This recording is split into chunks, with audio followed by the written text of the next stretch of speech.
एक था बहुत अमीर आदमी, पर बहुत कंजूस भी। उसका नाम था धनीराम।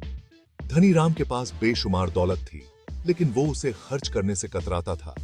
उसकी तिजोरी में सोने के सिक्के और नोटों के ढेर लगे रहते थे, पर वो हमेशा उन्हें गिनता रहता था और किसी को एक पैसा भी नहीं देता था। धनीराम के पास बहुत सारा पैसा था, पर वो उसे कभी खर्च नहीं करता था। उसकी तिजोरी में नोटों के बंडल और सोने के सिक्के भरे रहते थे। वो हमेशा अपने पैसे को गिनता रहता था और सोचता था कि कैसे और ज्यादा पैसा कमाया जाए। दूसरी तरफ था एक गरीब पर बहुत शरारती लड़का। नाम था उसका छोटू। छोटू के पास पैसे तो नहीं थे, लेकिन उसके पास एक बड़ा दिल और बहुत सारी शरारतें थीं। वो हमेशा गांव के बच्चों के साथ खेलता और मस्ती करता रहता था। छोटू बहुत शरारती था और हमेशा मस्ती करता रहता था। वो कभी किसी के बगीचे से फल चुरा लेता, तो कभी किसी के घर की घंटी बजाकर भाग जाता। उसकी शरारतें कभी खत्म नहीं होती थीं। छोटू के पास पैसे तो नहीं थे, पर दिमाग और शरारत बहुत थी। वो हमेशा नई नई तरकीबें सोचता रहता था कि कैसे लोगों को हंसाया जाए और मस्ती की जाए। उसकी चालाकी और शरारतें पूरे गांव में मशहूर थीं। उसकी शरारतें पूरे गांव में मशहूर थीं। गांव के लोग उसकी हरकतों पर हंसते और उसका मजाक उड़ाते थे, लेकिन छोटू को इससे कोई फर्क नहीं पड़ता था। वो अपनी मस्ती में मस्त रहता था। धनीराम को छोटू की हरकतें बिल्कुल पसंद नहीं थीं। उसे लगता था कि छोटू की शरारतें उसकी शांति भंग कर देती। वो हमेशा छोटू को डांटता और उसे सुधरने की नसीहत देता। वो हमेशा सोचता था कि ये छोटू कब सुधरेगा।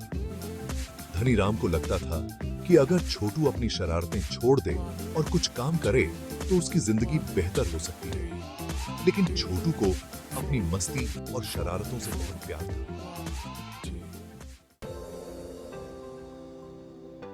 एक दिन धनीराम आम का बगीचा लगवा रहा था। धनीराम एक बहुत ही अमीर आदमी था और उसे अपने बगीचे से बहुत प्यार था। वह हमेशा अपने बगीचे में नए नए पेड़ लगवाता रहता था, खासकर आम के पेड़। धनीराम को आम बहुत पसंद थे। आम की मिठास और उसका स्वाद उसे बहुत भाता था। जब भी वह आम खाता, तो उसे अपने बचपन की यादें ताजा हो जाती। वो सोच रहा था कि जब ये पेड़ बड़े होंगे और इनमें मीठे मीठे आम लगेंगे, तो वो सब खाएगा।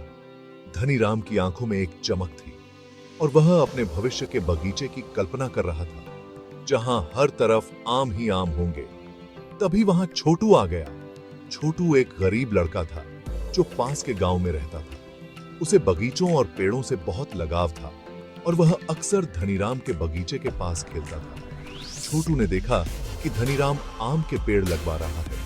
उसे यह देखकर बहुत खुशी हुई, क्योंकि उसे भी आम बहुत पसंद थे।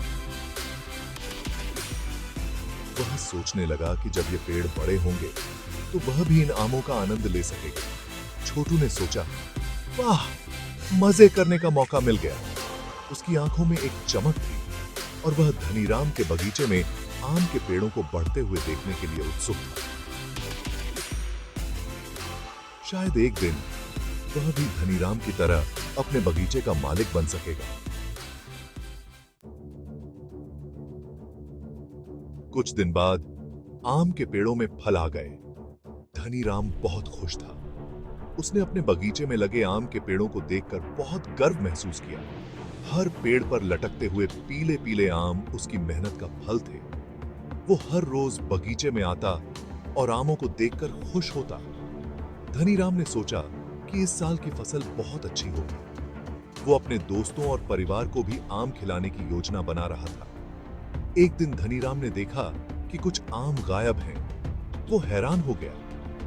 उसने सोचा कि आखिर ये आम कहां चले गए। उसने पूरे बगीचे का निरीक्षण किया, लेकिन कोई सुराग नहीं मिला। उसे शक हुआ कि यह काम छोटू का ही होगा। छोटू, जो पास के गांव में रहता था, अक्सर बगीचे के पास देखा जाता था। धनीराम ने सोचा कि शायद छोटू ही आम चुराने आया होगा। उसने तय किया कि वो इस रहस्य को सुलझाएगा और पता लगाएगा कि आम किसने चुराए हैं। धनीराम ने सोचा कि वो छोटू को सबक सिखाएगा। उसने एक पेड़ के नीचे गोंद लगा दिया और सोचा कि जब छोटू आम चुराने आएगा तो चिपक जाएगा। छोटू आया और उसने देखा कि एक पेड़ के नीचे कुछ चिपचिपा है। उसने सोचा, ये क्या है? ये था छोटू ने अपनी उंगली उस चिपचिपे पदार्थ पर लगाई। उसकी उंगली चिपक गई। छोटू घबरा गया और चिल्लाने लगा, बचाओ, बचाओ। धनीराम छोटू की आवाज सुनकर दौड़ा आया। धनीराम ने छोटू को देखकर कहा, तो मैं ही पकड़ा गया ना?